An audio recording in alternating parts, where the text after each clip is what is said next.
Welcome to Yogesh Prajapati classes. दोस्तों आज हम कर रहे हैं एनओएस 10th मैथमेटिक्स और उसकी एक्सरसाइज आपकी है 5.5। ठीक है, और इसमें आपको क्या करना है, आपको दो चर यानी टू वेरिएबल्स के आपको एक इक्वेशंस बनानी है। ठीक है, यानी दो चर वाली एक समीकरण को बनाना सीखना है। क्योंकि जब आप दो चर की समीकरण बनाना सीख लोगे उसके बाद अब जो नेक्स्ट एक्सरसाइज होगी 5.6 उसमें दो चर को ग्राफ के ऊपर प्लॉट करना है, यानी ग्राफ के ऊपर उसको दर्शाना सीखोगे। उसके बाद दो ग्राफिकल सॉल्यूशन निकालना सीखोगे 5.7 के अंदर। तो उसके लिए सबसे पहली चीज़ है कि आपको एक एक समीकरण बनाना जरूर आना चाहिए, यानी एक जो लीनियर इक्वेशन है चर की टू वेरिएबल्स की उसको बनाना आना चाहिए। तो you will learn here the variables और two variables linear equations and see how we can make this equation in this questions. ठीक है, तो let start the question number 1। The form linear equation in two variables using the suitable variables for the unknowns. यानी आपको एक linear equation बनानी है और वो भी टू वेरिएबल्स के, दो चर को प्रयोग करके एक सुटेबल वेरिएबल्स। ठीक है, टू वेरिएबल्स वो भी जो भी आपको अगर क्वेश्चन के अंदर दिए हैं उनका प्रयोग करके आपको समीकरण का प्रयोग करना है। तो आपको देखिए फर्स्ट जो केस है उसमें दे रखा है कि the parameter of a rectangle is 98 centimetre. आपको एक रेक्टेंगल है, मतलब आयत है, उसका परिमाप दिया हुआ है 98 centimetre. Taking length as x and the breadth as a y, यानी आपने जो लंबाई है उसकी एक्स लेनी है आपको और चौड़ाई वाई लेनी है। एक आयत का जो परिमाप दे रखा, परिमाप क्या होता है, पैरामीटर क्या होता है, चारों भुजाओं का योग, वो होता है 98 सेंटीमीटर।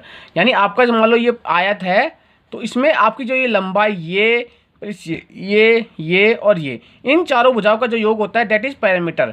ठीक है, the sum of all sides is known as parameter of the rectangle. Now the आयत का सभी भुजाओं का योग क्या कहलाएगा, आयत का परिमाप कहलाएगा।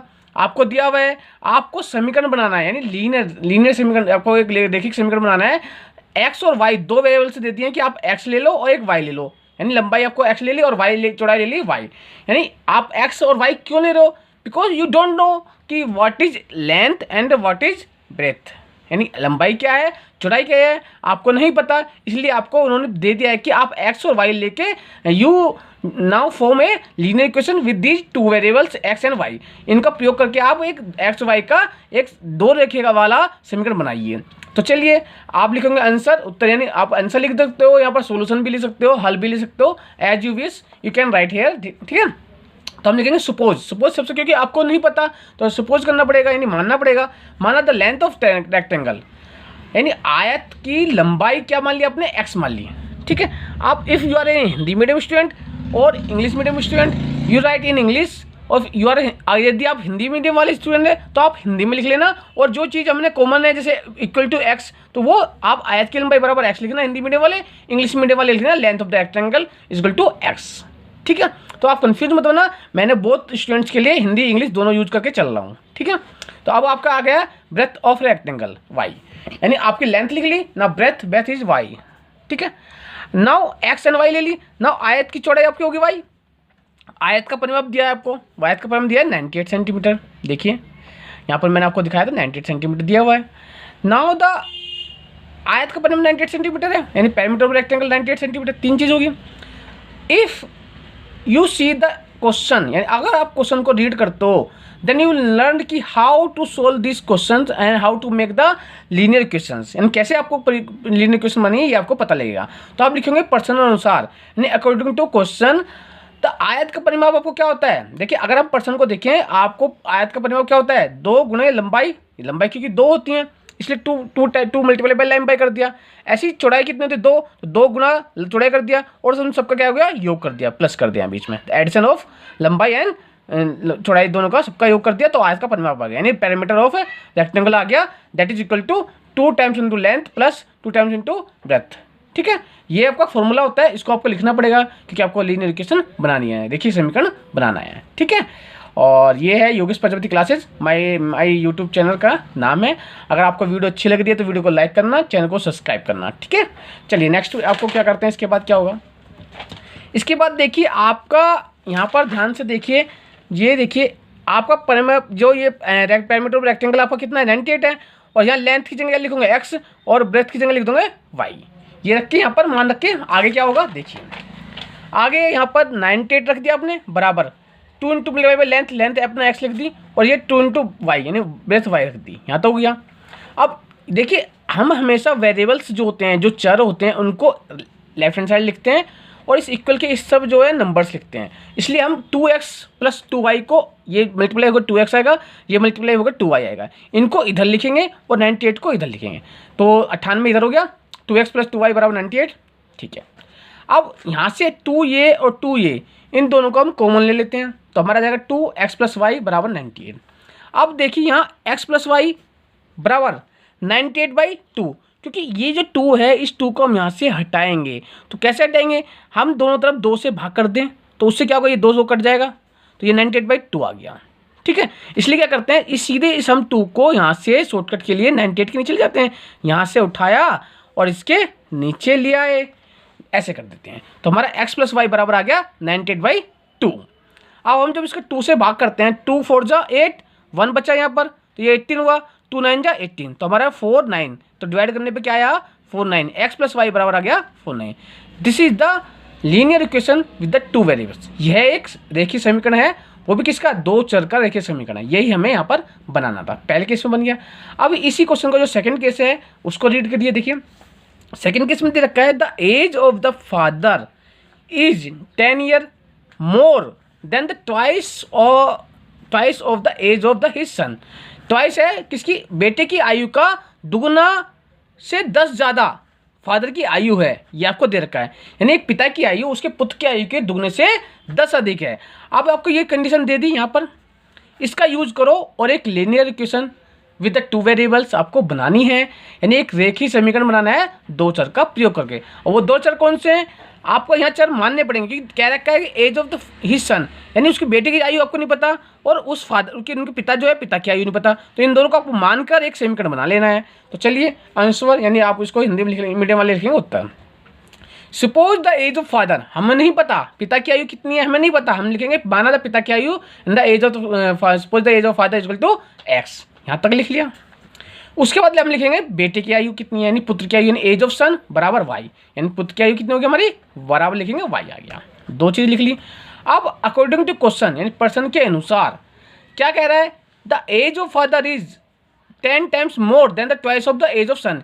उसको हम इस स्टेटमेंट को लिखेंगे, कैसे लिखेंगे, देखिए ऐसे, पिता की आयु बराबर है पुत्र की आयु का दुगुना, ट्वाइस मतलब दुगुना, उससे 10 प्लस 10 ज़्यादा। तो हमने स्टेटमेंट लिख ली इस तरह, पर्सन को पढ़ा और उस पर्सन के अनुसार हमने ये लिख लिया, यानी age of father equal to age of son 2 times by 10 मोड्स है, 10 ज़्यादा है, इसलिए हमने ये लिख दिया। हमने एज ऑफ फादर मानी x, देखिए ये दी एक्स ऑफ फादर, x मानी एज ऑफ फादर, इसको हमने लिख दिया यहाँ पर x, और एज ऑफ सन हमने y मानी है, y लिख दिया, मल्टीप्लाई बाई 2 बराबर प्लस 10। अब ये जो 2 की और y की मल्टीप्लाई होगी तो हम इसे लिखेंगे 2y, तो ये हो गया x बराबर 2y प्लस 10। अगर आप यहाँ तक लिख दे तो भी आपकी समीकरण बन चुकी है।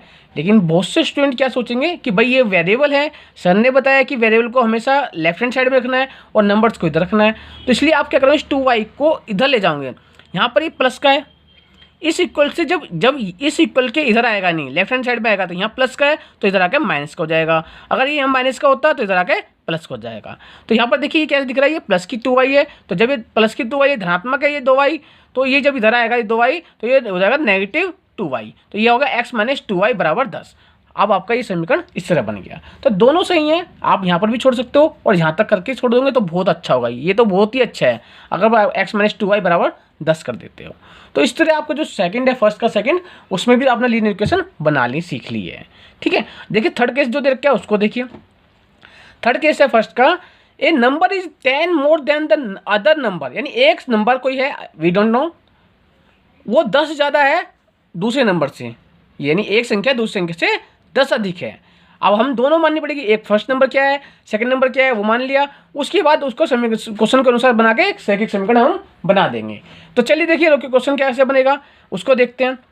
देखा है कि आंसर यानी उत्तर, suppose the first number we don't know, तो हम लिखेंगे first number is equal to x, यानी माना पहली संख्या बराबर लगाएंगे x लिख देंगे, दूसरी संख्या मानेंगे दूसरी संख्या बराबर लिखेंगे y, यानी सेकंड नंबर बराबर y होगा, x हो गया हमारा y हो गया। अब देखिए अकॉर्डिंग टू क्वेश्चन, पर्सन के अनुसार क्या स्टेटमेंट दी है, क्या कथन दिया हुआ है। देखिए कह रहा है कि एक नंबर दूसरी संख्या से 10 अधिक है, तो वही लिखिए यहाँ पर the first number equal to दूसरी संख्या प्लस 10, 10 ज़्यादा है इसलिए प्लस लिख के 10 लिख दिया, स्टेटमेंट लिख दिया हमने, यानी जो कथन दिया हुआ है क्वेश्चन दे रखा है वो लिख दिया। And the first number equal to second number plus 10 हो गया। अब हमने एक्स फर्स्ट नंबर क्या माना है, देखिए फर्स्ट नंबर हमने एक्स माना है तो हमारा एक्स होगा, और सेकंड नंबर हमने क्या माना है वाई, तो यहाँ वाई प्लस 10 हो गया। ठीक है, यहाँ तक हो गया। एक्स बराबर वाई प्लस 10 यहाँ तक कर दोगे तो भी ठीक है, ठीक है, कोई दिक्कत नहीं। चलिए ये आप देखिए, आगे देखिए।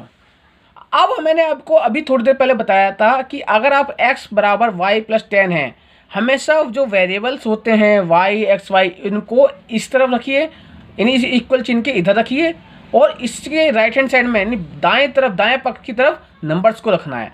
तो हम क्या करेंगे, इस y ये प्लस का है इधर जाएगा तो x माइनस वाई होके बराबर 10 आ जाएगा, यानी इस तरह हमारा देखिए समीकरण बन जाएगा। ठीक है, अब चलिए आगे देखिए। जो फोर्थ केस है, यानी फोर्थ जो कथन दिया हुआ है इस क्वेश्चन में, आपको जो एक्सरसाइज दे रखी है इसका जो फोर्थ है, फर्स्ट का फोर्थ, उसमें दे रखा है the cost of 2 kg apples, यानी 2 किलो सेब का जो मूल्य है, एंड 3 kg ऑरेंज, यानी 3 किलो ऑरेंज, 3 किलो संतरे और 2 किलो आपका सेब का जो मूल्य है वो 120 रुपये है।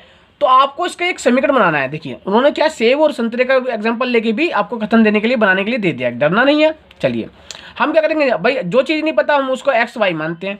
तो हमें क्या नहीं पता 2 किलो सेब तथा 3 किलो संतरों का मूल्य 120 रुपये है, तो एक्स वाई को प्रति किलो के सेब लेकर क्रमशः लीजिए, यानी एक्स वाई को हमें मानना पड़ेगा। यानी एक्स वाई उन्होंने दे दिया है तो हम एक्स वाई यहाँ पर ले लेंगे। ठीक है, क्या लेंगे, ध्यान सुनिए।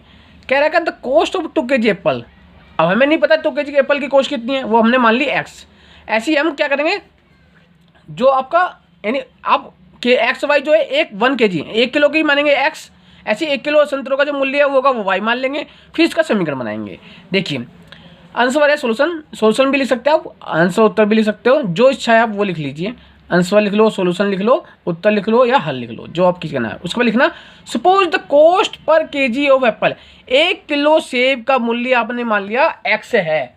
ठीक है, अब आप क्या करो, माना सेब का प्रति मूल्य अपने एक्स मान लिया, पहली चीज़ ये मानना 1 किलो सेब प्रति किलो मूल्य का मूल्य हो गया एक्स। ऐसी द कॉस्ट ऑफ ऑरेंज पर केजी, 1 किलो आपका जो संतरा है उसका मूल्य आपको लिख लिया। ठीक है, उसका मूल्य देखिए आपने क्या लिख लिया वाई, 1 किलो सेब का एक्स है, वाई हो गया। अकॉर्डिंग टू क्वेश्चन, पर्सन के अनुसार क्या है, देखिए 2 किलो सेब का मूल्य प्लस 3 किलो सेब का मूल्य आपको 120 रुपये है। देखिए बोल रखा है the cost of 2 kg and the cost of 3 kg orange is 120, यानी 3 किलो और 2 किलो सेब का जो मूल्य है वो 120 रुपये दिया हुआ है। देखिए तो वही हमने यहाँ पर लिख दिया, 2 किलो सेब का मूल्य प्लस 3 किलो सेब का मूल्य, 3 किलो संतरा का मूल्य बराबर 120। The cost of 2 kg apples plus the cost of 3 kg orange बराबर इक्वल टू 120। इंग्लिश मीडियम वाले इंग्लिश में लिख लेना। चलिए 2 मल्टीप्लाई बाई एक्स, एक्स क्या है एप्पल्स की, पर केजी एप्पल्स की मूल्य एक्स हो गया, पर केजी ऑरेंज का मूल्य वाई रख दिया, तो 2 मल्टीप्लाई बाई एक्स बराबर 2y बराबर 120। चलिए यहाँ से 2 है, दोनों से कॉमन लीजिए, यहाँ से हटाया, बाहर ले लिया, 2 लिख दिया, ब्रैकेट लगा दो, यहाँ x लिख दिया, यहाँ y लिख दिया। ठीक है, यहाँ से 2 निकाला, यहाँ से 2 निकाला, तो यहाँ 2 नहीं बचाना, यहाँ x प्लस वाई रह गया, वो 2 यहाँ लिख दिया बाहर, और हमने लगा दिया एक ब्रैकेट और बराबर 120। ठीक है, ये देखिए दोनों से कॉमन लेने के बाद हमारा आ गया 2x प्लस वाई बराबर ये। इस 2 को हटाना है, 2 से दोनों तरफ डिवाइड करो तो 2 यहाँ से कट जाएगा, यहाँ 120/2 आ जाएगा। ठीक, या आप सीधे इस 2 को इसके नीचे ले जाते हैं। ठीक, इसके नीचे ले जाएंगे तो हमारा आएगा 120/2, क्योंकि यहाँ से हमें हटाना होता है। जब यहाँ ऊपर गुणा में होता है इधर जाके इस बराबर के इधर नीचे जाता है, ये ध्यान रखना हमेशा। तो x प्लस वाई बराबर 120/2, 2 छिंग 12 तो ये आ गया 60, तो x प्लस वाई बराबर आ गया 60। इस तरह हमने क्वेश्चन फर्स्ट के अंदर आपको समीकरण बनानी सिखाई है, फर्स्ट से लेके फोर्थ तक आपने समीकरण बनानी सीखी, यानी एक समीकरण बनाना सीखा है, यानी linear equations, how to make a linear equation with the variables. If you know the variables you can write, if you don't know the variables you can see what is given in the question. जैसे कि यहाँ पर दे रखा है कि x why they रखा है, इनको ले सकते हैं आप। ठीक है, दिया हुआ है तो ले लो, नहीं तो आप अपनी तरफ से जो भी आप मानना चाहो वो मान के आपको समीकरण बनाना आना चाहिए। ठीक, चलिए क्वेश्चन जो सेकंड और थर्ड है, ये सेकंड है और एक थर्ड क्वेश्चन है, उसमें क्या दे रखा है, आपको ट्रू फॉल्स बताना है। राइट द ट्रू और फॉल्स ऑफ द फॉलोइंग। जो ये स्टेटमेंट दे रखी है ये सत्य है या नहीं है, ये सही है या नहीं है, ये बतानी है आपको। ठीक है, तो ये कैसे बतानी है, देखिए क्वेश्चन क्या कह रहा है, क्वेश्चन कह रहा है कि x बराबर 0 और y बराबर 3 is a solution of the equation 3x plus 2y minus 6 बराबर 0। ये आपको एक समीकरण दे रखा है, देखिए समीकरण, इसका x 0 और y 0 इसका हल है। देखिए हल है, किसी भी समीकरण का हल होने के लिए x 0 और y 3 को, इनका मान हम इस समीकरण में रखते हैं और left hand side right hand side के बराबर आता है, एंड दायां पक्ष बायां पक्ष के बराबर आता है, तभी हम कह सकते हैं कि ये जो x और y के जो मान दे रखे हैं वो इस समीकरण के हल हैं। ठीक है, if the values given x and y verify the given equation, it means if we put the values where x and y is written and you get the left hand side equal to right hand side, then we can say thus given values of x and y are is the solution of given समीकरण, linear equation. ठीक है, तो लिखिए solution में x 0 और y 0, y x 0 और y 3 दिया हुआ है। ठीक है, समीकरण जो दे रखी है वो लिख लिया, यानी इक्वेशन जो दे रखी लिख लिया। अब x y का मान रखने पे आप क्या करो, जो y और x का मान 0 दे रखी है वो इस समीकरण के अंदर रख दो। तो रखेंगे कैसे, x y का रखने पर, यानी on putting the values of x y। देखिए अब आप जब रखोगे तो क्या होगा, आपने x की जगह 0 रख दिया और y की जगह 3 रख दिया, माइनस 6 बराबर 0। देखिए समीकरण में यहाँ रखा मान और यहाँ रख दिया मान, देखिए यहाँ 3 रख दिया, यहाँ 0 रख दिया। ये नीचे लिखना, ये लेफ्ट हैंड साइड है आपका, ये राइट हैंड साइड है। इस राइट हैंड साइड को लिख लेना बायां पक्ष, हिंदी वाले मीडियम वाले, और बायां नहीं दायां पक्ष होता है, दायां पक्ष लिखना, और आप इसके नीचे लिखना, लेफ्ट हैंड साइड के नीचे लिख लेना बायां पक्ष। ठीक है, तो लेफ्ट हैंड साइड आपका ये हो गया, बायां पक्ष हो गया। आप क्या करो, आप लेफ्ट हैंड साइड को अलग लिख लो, तो LHS यानी बायां पक्ष बराबर 3 मल्टीप्लाई बाई 0, क्योंकि जब ब्रैकेट हटता है तो ये दोनों मल्टीप्लाई होंगे, 3 multiply by 0 plus 2 multiply by 3 minus 6। उसके बाद यहाँ कुछ नहीं आएगा, क्योंकि आपने ये बराबर 0 है ना, ये नहीं लेना, क्योंकि आपको सिर्फ इसको लिखना है। पहले लिख लिया आपने, 3 मल्टीप्लाई बाई 2 0, 3 मल्टीप्लाई बाई 0, 3 की 0 में गुणा करेंगे तो 0 आया, प्लस 2 की 3 में गुणा करेंगे तो 6 आएगा आपका, और माइनस 6 है ही, 6 में से गया 0 और 0 ये पूरा निकल कर आ गया 0। यानी आपका जो लेफ्ट हैंड साइड आपने हल किया वो आपका गया 0। अब राइट हैंड साइड देखिए क्या है आपका, राइट हैंड साइड यानी दायां पक्ष आपका 0 ऑलरेडी है। देखिए ये रहा समीकरण में 0 दे रखा है ना, ये था आपका लेफ्ट हैंड साइड, ये राइट हैंड साइड था।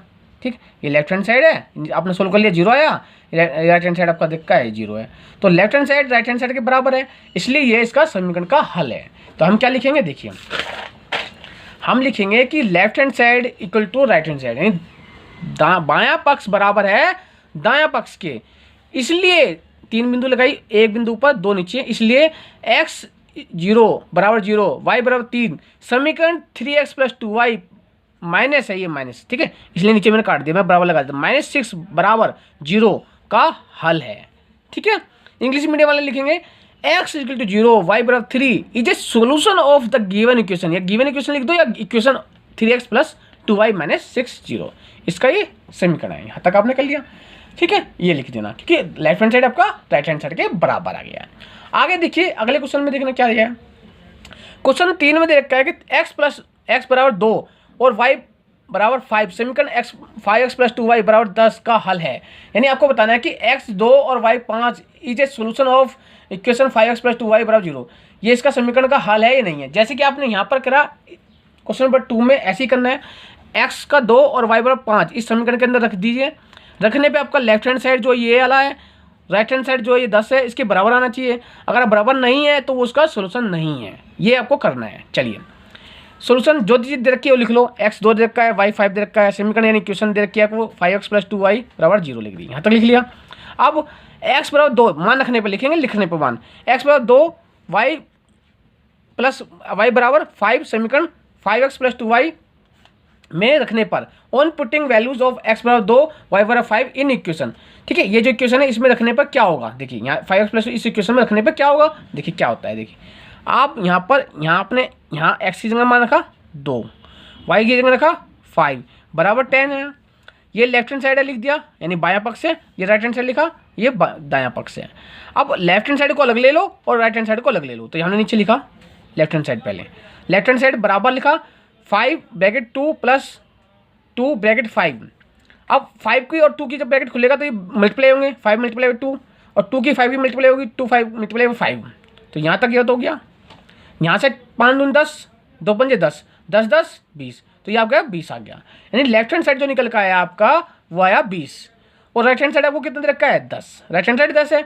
अब आपको देख सकते हो कि 20 कभी 10 के बराबर होगा, कभी नहीं होगा। 20 कभी 10 के बराबर हो सकता है, कभी नहीं हो सकता है। तो इसलिए लिखेंगे क्योंकि लेफ्ट हैंड साइड बराबर नहीं है राइट हैंड साइड, यानी बायां पक्ष बराबर नहीं है, बराबर का चिन्ह लगा के कट का निशान लगा देना है कि बराबर नहीं है दाएं पक्ष का। इसलिए x प्लस x बराबर 2 और y बराबर 5 समीकरण 5x प्लस बराबर 10 का हल नहीं है।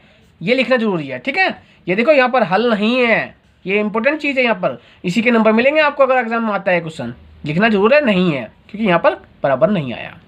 सो इंग्लिश मीडियम वाले लिखेंगे इसलिए x बराबर 2 y बराबर 5 is not a solution of the question 5x plus 2y बराबर 10। ठीक है। इस तरह दोस्तों हमने जो आपकी एक्सरसाइज है 5 आपकी कितनी थी 5 थी, है देखिए 5.5 जो है इसको कंप्लीट कर लिया है। ठीक है। जो नेक्स्ट एक्सरसाइज होगी आपकी वो होगी आपकी 5.6 और इसके अंदर आप सीखोगे कि जो आपने रेखिक समीकरण बनाना सीखा, रेखिक समीकरण इसके अंदर बनाना सीखा, लीनियर इक्वेशन कैसे बनाते हैं। अब यहाँ पर आपको एक ग्राफ के ऊपर लीनियर इक्वेशन को ड्रॉ करना है, लाइन ड्रॉ करना।